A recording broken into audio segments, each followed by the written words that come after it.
بسم اللہ الرحمن الرحیم الحمدللہ۔ آج ہماری تلاوت کا آغاز 16ویں پارے سے ہوا۔ حضرت موسیٰ علیہ السلام حضرت حضرت کے ساتھ سفر میں ہے اور دوران سفر بہت ہی غیر معمولی واقعات پیش آئے۔ حضرت موسیٰ علیہ السلام نے حضرت خضر سے فرمایا کہ سوال کوئی نہیں کرنا۔ بار بار کی معذرت کے بعد ایک بستی پہنچے اور اس بستی میں مہمان تھے، مسافر تھے، بڑے بے مروت تھے بستی والے۔ کھانا کوئی نہیں دیا، ضرورت کوئی نہیں پوچھی۔ اس بستی سے باہر کی طرف نکلنے لگے تو ایک دیوار گرتی ہوئی نظر آئی۔ حضرت موسیٰ علیہ السلام نے خضر سے فرمایا چلو اس دیوار کو ٹھیک کرتے ہیں۔ گرتی دیوار کو کھڑا کرنا آسان نہیں ہوتا، مزدوری کر رہے ہیں دونوں ہی اللہ کے پیارے۔ حضرت موسیٰ علیہ السلام پھر بول پڑے احسان ہی کرنا تھا، کوئی بامروت لوگوں پر احسان کیا جاتا ہے، یہ تو اتنے بے مروت ہیں، مہمانوں کا مسافروں کا خیال ہی کوئی نہیں کیا۔ حضرت خضر علیہ السلام نے فرمایا اب ہماری تمہاری جدائی ہے، لیکن جدائی سے پہلے ہم تمہیں بتاتے چلیں، جہاں تک مسئلہ کشتی کا تھا تو وہ کشتی غریب لوگوں کی تھی، آگے ایک ظالم بادشاہ تھا، جو کشتی بھی سلامت ہوتی وہ اسے غصب کر لیتا، چھین لیتا۔ میں نے اس کشتی کو عیبدار بنا دیا تاکہ ان کی مزدوری کا سلسلہ چلتا رہے۔ جہاں تک تعلق اس بچے کے قتل کا ہے تو اللہ رب العزت نے قرآن کی آیت میں بتا دیا کہ وہ بھی مسئلہ یہ تھا۔ حضرت خضر علیہ السلام نے بتایا کہ اس بچے کے والدین بہت نیک تھے، فرما بردار تھے اللہ کے۔ یہ بچہ آگے جا کر ماں باپ کے لیے گمراہی کا باعث بننا تھا۔ اللہ رب العزت کی طرف سے حکم ہوا اسے راستے سے ہٹا دو، اللہ ان کو اس سے بہتر اولاد عطا فرما دیں گے۔ تو یہ وجہ بنی آج دنیا میں کوئی اولاد ماں باپ کے ایمان اور دین کے لیے خطرہ بنے، اسلامی عدالت، اسلامی حاکم کسی بچے کے قتل کی اجازت دے دے، اسلام میں اس کی کوئی گنجائش نہیں ہے۔ لیکن یہ واقعہ قرآن کے اندر موجود ہے، مسلمانوں کے لیے سبق ضرور ہے کہ ایمان اتنی قیمتی چیز ہے، ایمان اتنی بڑی دولت ہے، اولاد اس کے لیے خطرہ بنے تو اللہ کے پیارے نے اسے راستے سے ہٹایا اور اللہ کے حکم سے ہٹایا، اللہ کے حکم سے ہٹایا۔ پھر تیسری بات، جہاں گرتی دیوار کو کھڑا کرنا تھا تو اس کے پیچھے کچھ خزانہ تھا، یتیم بچوں کی وہ دیوار تھی، ان کے والدین مر چکے تھے، ان بچوں کا اس زمین کی اس دیوار کے نیچے خزانہ تھا۔ اللہ کی چاہت تھی کہ دیوار کھڑی کرو تاکہ یہ بچے جب جوان ہوں گے اپنا خزانہ خود سنبھال لیں گے۔ تو ان یتیم بچوں کے باپ کی خصوصیت کیا تھی؟ تو قرآن نے بتایا خصوصیت یہ تھی کہ ان کے ماں باپ بڑے نیک تھے، ان کے ماں باپ بڑے نیک تھے۔ ماں باپ نیک ہوں تو اللہ معاش کا انتظام اور اس کی حفاظت کا انتظام اللہ اپنے پیاروں سے کرا دیتا ہے، اپنے پیاروں سے کرا دیتا ہے۔ تو اس واقعے میں دو باتیں بہت بنیادی ہیں، ایک تو ایمان کی خاطر بچے کے قتل کرنا اور دوسرا ایمانی زندگی کی خاطر اللہ رب العزت نے اپنے پیاروں سے کہا کہ ان کی خزانے کی حفاظت کے لیے دیوار کھڑی کر دو۔ تو ایمان کی زندگی مفید بھی ہے اور کتنی بڑی دولت ہے کہ ایمان کی زندگی سے اولادوں تک اللہ رب العزت رزق کا مسئلہ، معاش کا مسئلہ آسان فرماتے ہیں۔ پھر ذوالقرنین بادشاہ کا تذکرہ ہے، اللہ کا نیک بندہ تھا، اللہ کا فرما بردار تھا، مخلوق خدا کی بڑی خدمت کرتا تھا، اللہ کے حق کے اندر بھی کوتاہی نہیں کرتا تھا۔ مشرق سے مغرب اس کے اسفار ہوتے تھے۔ ایک بستی کے پاس گزرا، ایک علاقے سے اس کا گزر ہوا جہاں یاجوج ماجوج آ کر اور بستی کو بار بار پریشان اور وہاں فساد مچایا کرتے تھے۔ بستی والے نے اس حاکم سے کہا کوئی ہمارے لیے دیوار کھڑی کر دیں تاکہ ہمیشہ کے لیے اس یاجوج ماجوج کی شرارتوں سے ہم محفوظ ہو جائیں۔ تو آپ نے ایک زوردار قسم کی دیوار کھڑی کر دی، لوہا پگھلایا، تانبا کے پگھلایا اور اس پر آپ نے آگ لگائی اور اس کے اندر ایک مضبوط دیوار کھڑی کر دی دو پہاڑوں کے درمیان۔ جہاں سے ان کا آنا ناممکن ہوا، چڑھنا بھی ناممکن ہوا، یہ سارا خدمت کی اور یہ سارا اپنا ہنر دکھایا، لیکن ساتھ یہ بھی کہا یہ سب میرے اللہ کی مہربانی ہے، یہ سب میرا اللہ کی مہربانی ہے۔ اللہ کے فرما بردار کی سب سے بڑی نشانی ہوتی ہے وہ متواضع ہوتا ہے، وہ تواضع کرنے والا ہوتا ہے، اس کے اندر تکبر اور غرور نہیں ہوتا، بلکہ وہ اپنی ہر خوبی کو اللہ کا فضل سمجھتا ہے، اللہ کی عطا سمجھتا ہے، اللہ کی مہربانی سمجھتا ہے۔ پھر اللہ رب العزت نے ان لوگوں کا تذکرہ فرمایا جو مرنے کے بعد کی زندگی پر ایمان نہیں لاتے تو کل قیامت میں ان کے نیکیوں کا کوئی وزن نہیں ہونا، ان کی نیکیوں کا کوئی وزن نہیں ہونا۔ اتنے لوگ ہیں بس اوقات تھکتے ہیں، محنتیں کرتے ہیں، لیکن ان کا ثمرہ آخرت میں کوئی نہیں، اس لیے کہ ایمان کوئی نہیں، اس لیے کہ نبی کی زندگی کوئی نہیں، اس لیے انہیں کچھ بھی حاصل نہیں ہوتا۔ پھر اللہ کے نبی صلی اللہ علیہ وسلم نے اپنا مختصر سے تعارف کرایا، میں ایک انسان ضرور ہوں لیکن میری خصوصیت ہے کہ اللہ نے میرے پر نبوت کا تاج رکھا ہے، اللہ کی طرف سے میرے پر وحی اور پیغام آتا ہے، اس کا تذکرہ فرمایا۔ پھر سورہ مریم کا تذکرہ ہے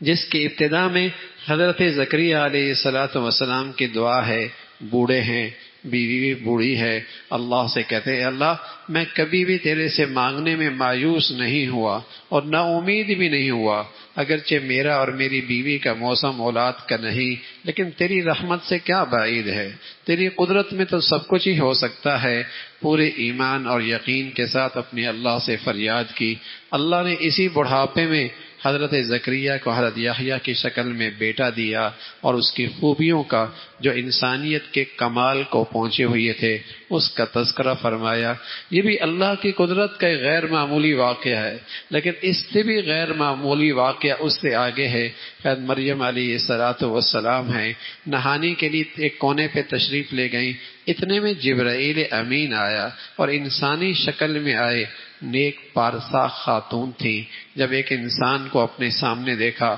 گھبرا گئی اور اس کو اللہ کا واسطہ دینے لگی، کہنے لگی ہٹ جا مجھ سے، میرے قریب نہ آ، اس لیے کہ ایک نیک اور پارسا عورت ایک اجنبی مرد کو اپنے سامنے دیکھ لے تو پارسا نیک خواتین تو گھبرا ہی جایا کرتی ہیں۔ شرم و حیا اللہ نے مرد کے مقابلے میں عورت میں ویسے ہی زیادہ رکھا ہے، تو فوراً گھبرا گئی، اللہ کی پناہ مجھ سے دور ہو جا۔ حضرت جبرائیل نے بتایا میں انسان نہیں، میں اللہ کا فرشتہ، میں پیغام لے کے آیا، اللہ تجھے بیٹا دینے لگا ہے۔ حضرت مریم اور گھبرا گئی، میں کوئی غلط عورت نہیں ہوں، میرا تو شوہر بھی کوئی نہیں ہے، تو میرا بیٹا کیسے ہوگا؟ تو فرمایا ہوگا، ایسے ہی ہوگا، اللہ اپنی قدرت سے دیں گے۔ اور یوں پھونک ماری تو حضرت مریم علیہ السلام امید سے ہو گئیں، کچھ ہی عرصے کے بعد بیٹا ہوا، لیکن جب اولاد ہوئی تو پریشان سی ہو گئی کہ میری قوم کہاں مجھے مانے گی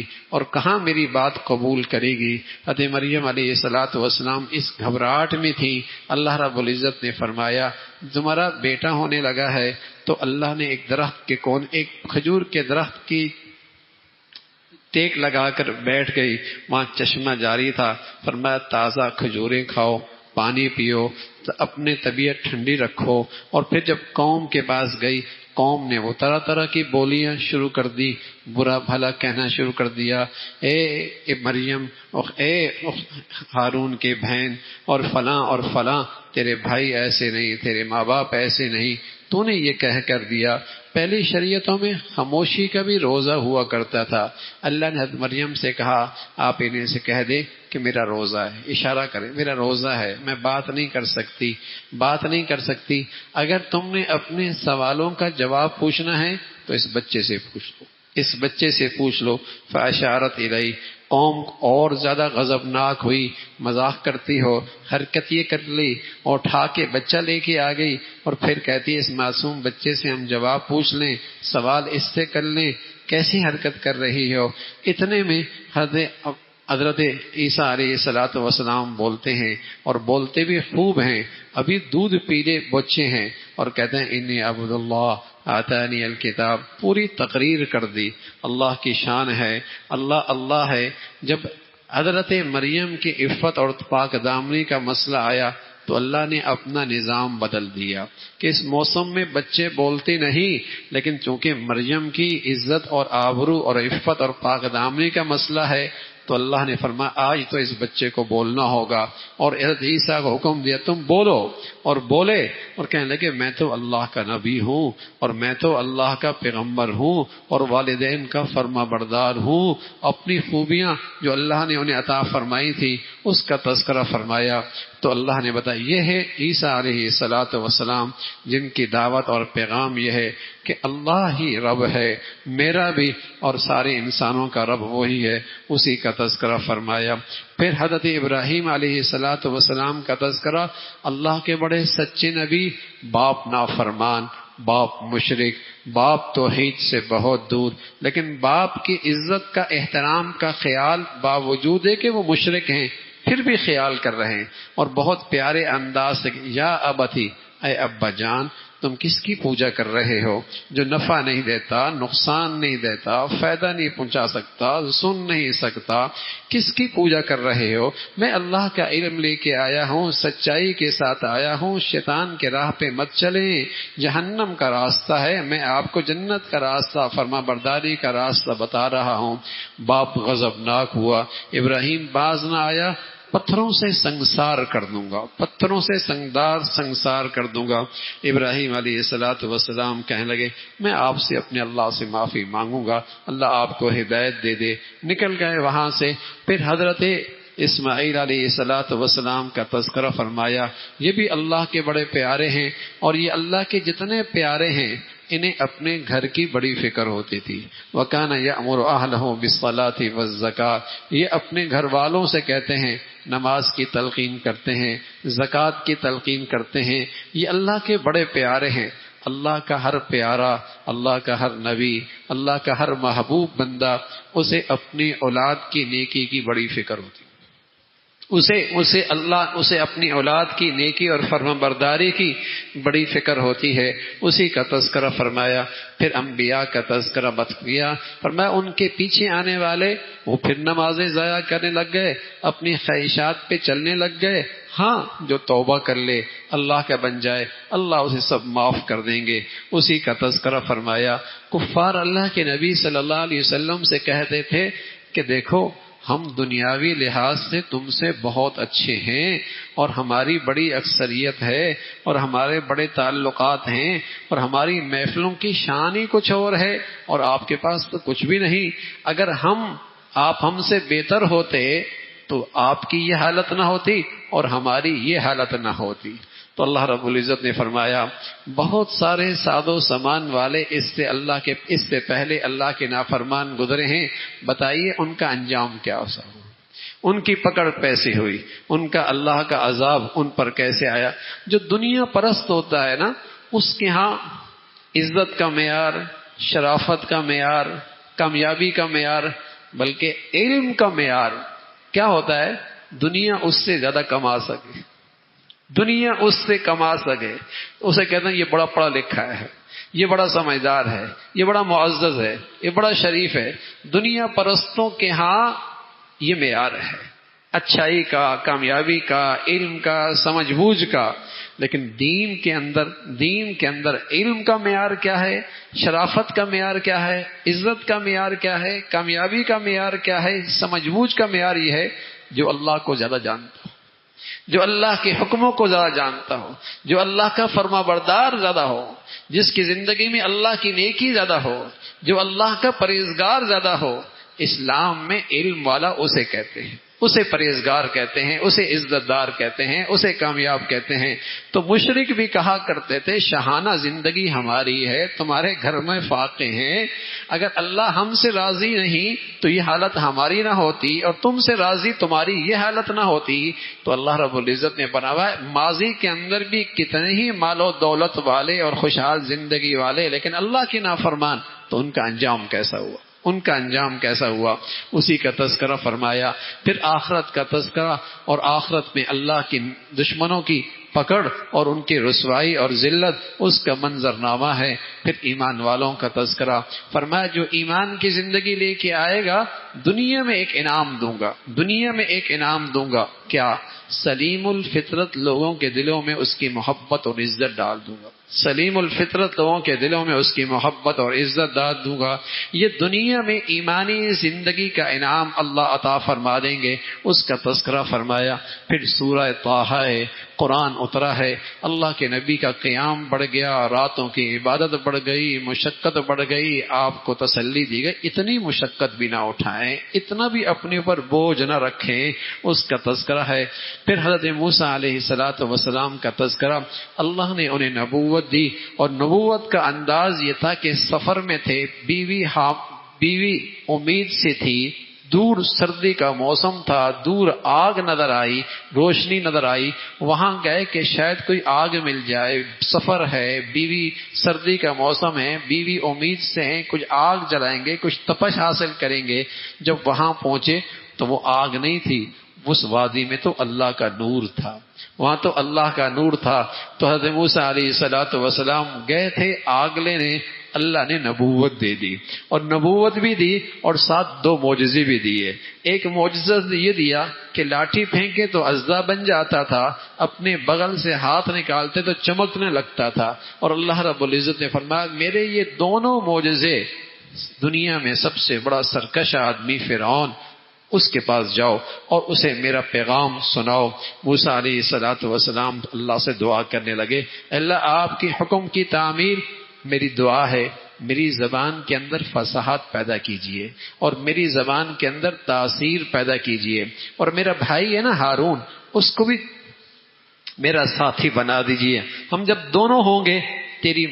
حمد و ثنا کریں گے، تیری تعریف کریں گے، اور ایک دوسرے کا سہارا بنیں گے۔ اس کا تذکرہ اللہ رب العزت نے فرمایا موسیٰ تیری پیدائش کے اندر بھی ہم نے تیری بڑی مدد کی تھی، جب ساری دنیا تجھے قتل کرنے کے درپے تھی اور ہم نے تجھے بچایا تھا، اور تیری ماں نے صندوق میں ڈال دیا تھا اور دشمن کے ہاتھ میں وہ صندوق بھی چلا گیا تھا، لیکن ہم نے تمہاری وہاں دشمنوں کے ہاتھ کے اندر بھی تیری حفاظت کی ہے۔ اب جا اس دشمن کے پاس، بڑا سرکش ہے، نرمی سے بات کرنا، نرمی سے بات کرنا۔ حضرت موسیٰ علیہ السلام فرمانے لگے اللہ بڑا ظالم ہے، بڑی درندگی کی زندگی اختیار کی ہوئی ہے۔ فرمایا ڈرے نہیں، میں دیکھ رہا ہوں کیا کرتا ہے، سن رہا ہوں کیا بولتا ہے، میں دیکھ رہا ہوں کیا کرتا ہے، سن رہا ہوں وہ کیا بولتا ہے، آپ جائیے۔ حضرت موسیٰ علیہ السلام کا تذکرہ، اور پھر موسیٰ علیہ السلام نے اسے اللہ کی طرف بلایا، اس نے جادوگر اکٹھے کر دیے، جادوگر مقابلے پہ آ گئے۔ موسیٰ علیہ السلام کا معجزہ سامنے، جادو ظاہر ہے، جادو معجزے کا مقابلہ کہاں کر سکتا تھا،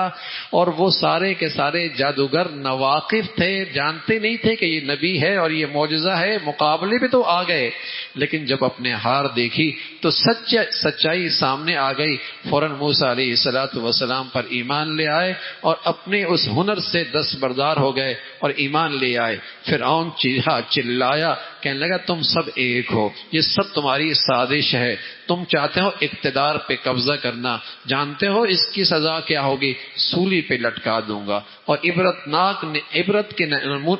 عبرت کا نشان بنا دوں گا۔ جادوگروں کو اللہ نے ایسا ایمان دیا، کہنے لگا سب کچھ کر لے، کیا کر سکتا ہے، ہم تو اپنے اللہ کے پاس لوٹ کے جائیں گے نا، اپنے اللہ کے پاس لوٹ کے جائیں گے، اور اب تک جو غلطی ہو گئی اللہ معاف فرما دیں گے، اللہ معاف فرما دیں گے۔ موسیٰ علیہ السلام کا تذکرہ ہے، اپنی قوم کو لے کر نکلے، دشمن پیچھے پیچھے، اللہ رب العزت نے اپنے پیاروں کو، اللہ نے سمندر کے اندر، دریا کے اندر سے نجات دے دی، انہی لہروں کو اس کے دشمن کی ہلاکت کا سامان بنایا۔ اللہ اللہ ہے بھائی، آگ ہے تو کسی کے لیے حفاظت ہے، کسی کے لیے ہلاکت ہے، سمندر اور دریا ہے تو کسی کے لیے نجات اور حفاظت ہے اور زندگی کا معاش ہے، اور یہ کسی کے لیے تباہی اور بربادی ہے۔ یہ ساری مخلوق اپنی ذات میں کچھ نہیں، اللہ چاہے تو اس میں نفع رکھ دے، اللہ چاہے تو نقصان رکھ دے، اللہ چاہے تو اس میں زندگی رکھ دے، اللہ چاہے تو اس میں موت رکھ دے، ہے اللہ کے ہاتھ میں،